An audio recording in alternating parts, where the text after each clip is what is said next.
Hi hello నమస్తే. త్వరగా rich అవ్వాలని షార్ట్కట్లో డబ్బు సంపాదించాలి అని కొంతమంది అనుసరించే మార్గమే మాట మంత్రాలు. నవీన్ చంద్ర అభినయించిన అని మూవీ ఈ గురించి ఫోకస్ అయింది. ఆంధ్రప్రదేశ్లో ఒక ఫ్యామిలీ మొత్తం మాట మంత్రాలు అందరూ ఒకరికొకరు చంపుకొని చనిపోయారు అనే న్యూస్ మీరు చదివింటారు. ఆ ఫ్యామిలీలో తల్లిదండ్రులు కూతురు అందరూ డబుల్ గ్రాడ్యుయేట్స్. ఒక స్టేట్లో కాదు చాలా స్టేట్లో ఇలాంటి ఘటన జరుగుతున్నవి.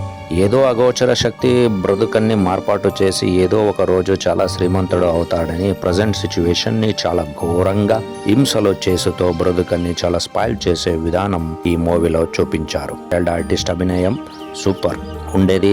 5 to 6 పాత్రలు అంతే. చీకట్లో జరిగే క్షుద్ర పూజ, బిల్లి బలి ఇవ్వడం, హార్మోన్ కంట్రోల్ చేసే ఇంజెక్షన్ ఇలాంటి విషయము ఈ ఫిలిం లో ఉన్నాయి. చాలా డబ్బు ఇలాగ ఘోరంగా సంపాదించే కన్నా బడతనంలో చదివి ఒక ఫైన్ చైల్డ్హుడ్ మోరల్ లైఫ్ ని కూతురికి ఇస్తే అదే లైఫ్ రిచ్ మెమొరీని ఇస్తుంది. ఇలా ఘోర మెమొరీ కన్నా చావడమే బెటర్ అని మనస్థితి వచ్చేస్తుంది. అందుకనే క్లైమాక్స్ లో మీరు ఊహించే కన్నా వేరే రీతిలో జరిగిపోతుంది. ఎడ్యుకేషన్ అన్ని స్టేట్లో ఇంప్రూవ్ అయినా కూడా ఇలాంటి రుద్రబలి నిధి కోసం జరిగే ఘోర బలి ఇంకా అక్కడ ఇక్కడ జరుగుతవి. అధికారము డబ్బులు ఉంటే పెద్ద వ్యక్తిత్వం పెద్ద బ్రతుకు అనే కాన్సెప్ట్ మారితే ఇలాంటి దురాశ తగ్గుతావేమో. Thank you for watching and listening.